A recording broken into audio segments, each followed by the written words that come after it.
Skyrim. What is there to say about Skyrim that hasn't already been said?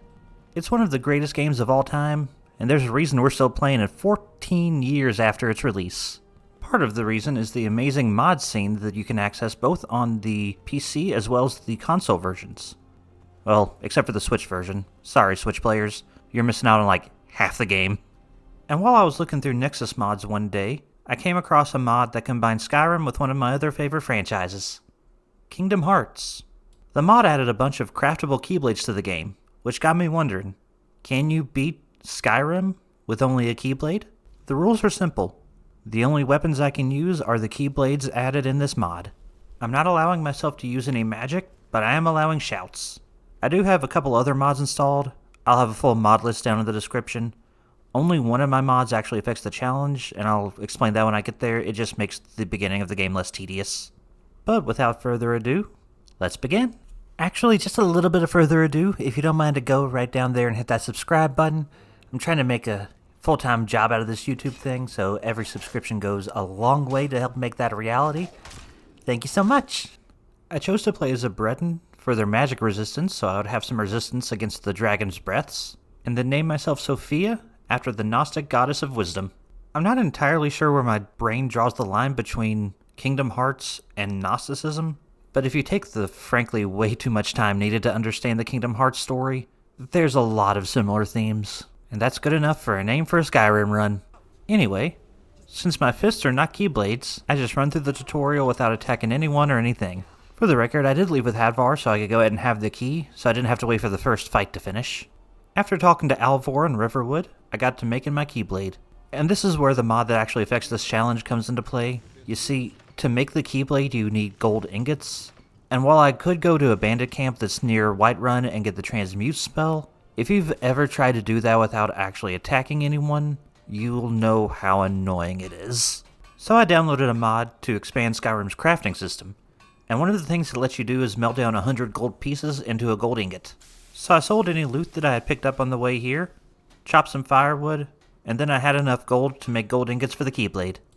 As for the iron ingots I needed, I just picked them up from the floor of Alvor's shop. You can just take them if you leave with Alvor. It's not even counted as stealing. Also, now that I'm looking back at the footage, I think the city overhaul mod that I have downloaded also kind of affected the run. I don't think there was initially a smelter here, but all it did was save me a few minutes of getting to Whiterun. Anyway, now that I had my Keyblade, I wanted to test it out. No better place to do that than Bleak Falls Barrow. The Keyblade's definitely stronger than what you're supposed to have at this point in the game, but it's by no means overpowered. That's to say, I made my way through Bleak Falls Barrow pretty easily, but I can foresee a point in the future where the difficulty of the enemies catches up with the damage I'm outputting. Also, at some point along the way, I decided I was going to play the rest of the game in third person. The Keyblade just looked kind of goofy when playing in first person.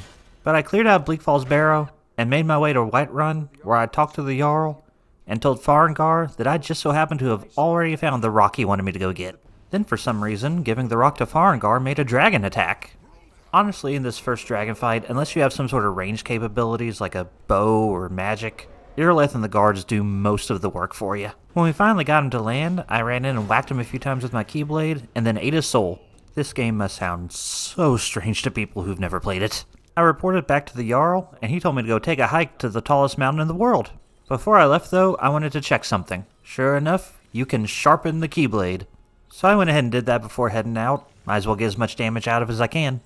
Now I know it's technically quicker to get to Ivarstead if you take the carriage to Riften first, but I always seem to get lost when I try to get there from Riften, so I bought a horse and made my way from Whiterun to Ivarstead. I decided to leave my horse at Ivarstead and walk my way up to High Hrothgar. Even now, looking back, I really don't know why. I guess it just felt like the thing for me to do at the time. I couldn't really be bothered to fight the frost troll on the way up the mountain, so I just ran past it to the Greybeards. They taught me a few shouts and sent me off on a fetch quest. Before heading out though, I went back to Ivarstead and told Klimek that I had delivered his supplies. He rewarded me with 500 gold and a goat that materialized out of thin air.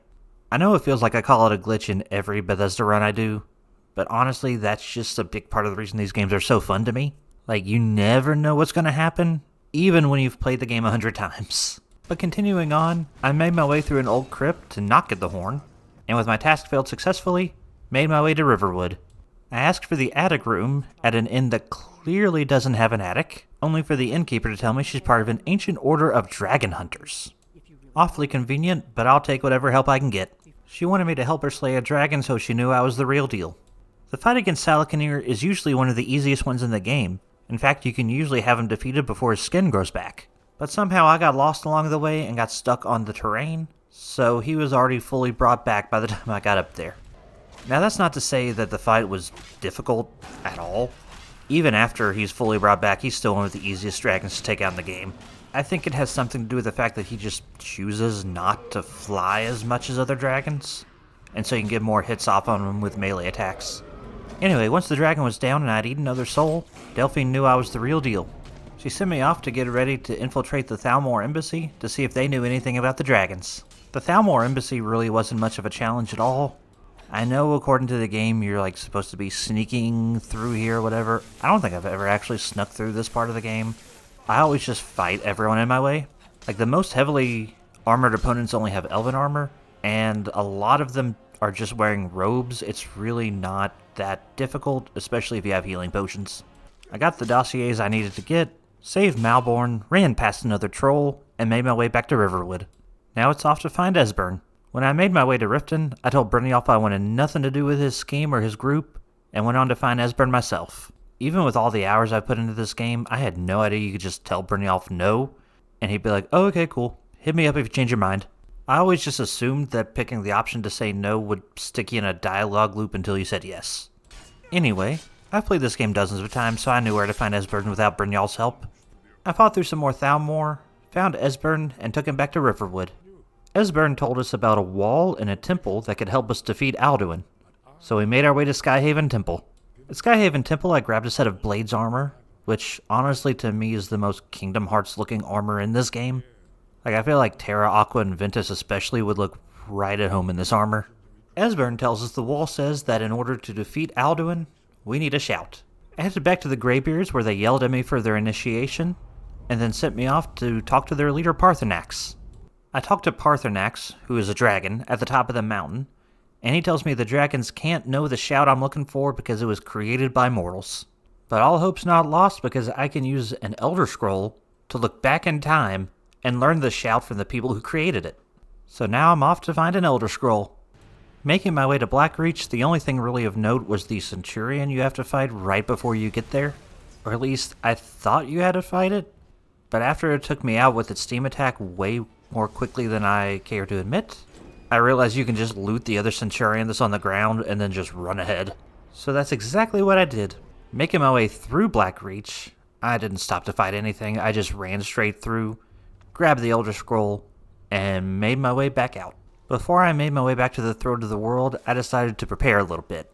The fight against that Centurion had really shook me, and I knew I was about to enter into the most difficult mandatory fight in the main quest, the fight against Alduin at the Throat of the World.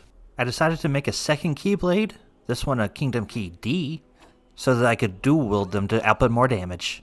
I also stocked up on some healing potions and some fire and frost resist potions. I didn't really know which breath he was going to go for since I have equal resistance for both, so I figured being prepared for both would be a good idea. The fight against Alduin went better than expected. Yeah, I had to use some of my potions, but with the two Keyblades, I was outputting so much damage that he didn't last very long. The whole fight from beginning to end took like 2 minutes. Something tells me I may have overprepared. Right after the most difficult fight in the game is the most boring part of the game, the Peace Council. Whenever I play casually, I usually finish up the Civil War quest before getting here so that I can skip this part. But I know this is technically shorter than the entire Civil War quest line, so for the sake of the challenge run, I sat through it. Well, now we're headed toward the endgame. But before I went to trap Odahviing, there was one more thing that I wanted to do. Yeah, y'all really didn't think I was going to get through the entire Keyblade run without taking out the Dark Brotherhood, right? Like, they literally have Dark in their name. Plus, once you've done it, Commander Morrow gives you this line that feels like it could have been ripped straight out of a Kingdom Hearts game. This is a great day, my friend. You have struck a blow against darkness that will not soon be forgotten. Here, as promised, a most generous reward. Now with all those loose ends tied up, it was time to trap Odahviing. For the longest time, I thought you had to actually defeat him before you could lure him into the trap, But then I started watching challenge runs like these on YouTube, and I realized that you could just back up, and he'll just follow you into the trap. After I trapped him, he gave me a ride to Skull Dolphin, where there was a portal to Sovngarde. At Skull Dolphin, I ignored the dragons, fought through the Draugr in the temple, and ran right past the dragon priest into the portal. Soon got the better of me once, but the second time I was able to prove myself worthy. I made my way into the Great Hall, met up with the warriors who stopped Alduin last time, and we went out for the final confrontation. And despite this being the final fight of the game, it's literally the same as the one at the throat of the world, except now you have 3 people backing you up, which makes it easier. I mean, I love this game. It's an absolute masterpiece, but I still don't understand the difficulty curve for the endgame. Anyway, we took down Alduin, and I beat the game with only the Keyblade. Now all that's left is to have Soon send me back to Skyrim.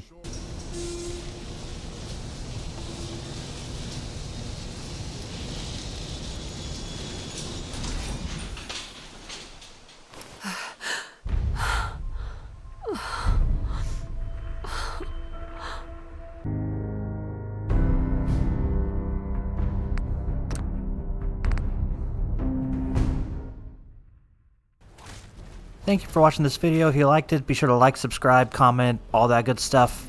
It really helps me get my videos out there, really helps the channel grow. I know I put a little bit of a teaser for me doing this run in Fallout 4. That video is coming at some point, but next video I put up is actually going to be something different in Fallout 4. It will be my next episode of my Rebuilding the Commonwealth series. I've been playing through the game on survival difficulty and really focusing in on settlement building. It's been a lot of fun. A lot of people have really enjoyed the last video I made. If you haven't seen it, I'll put a link at the end card in this video. Go ahead and check it out. I have new videos up every other Friday, new shorts up daily, and I'm just now starting. I'm going to be streaming every Tuesday starting at 11 a.m., and then the VODs will be up for it afterward if you want to watch that. Be sure to check out my Patreon for access to these videos as soon as they're finished, as well as the occasional extra video, usually in a different style than my main channel videos, as well as exclusive member polls. But that's all for today. Be sure to like and subscribe, all that good stuff, and until next time, bye!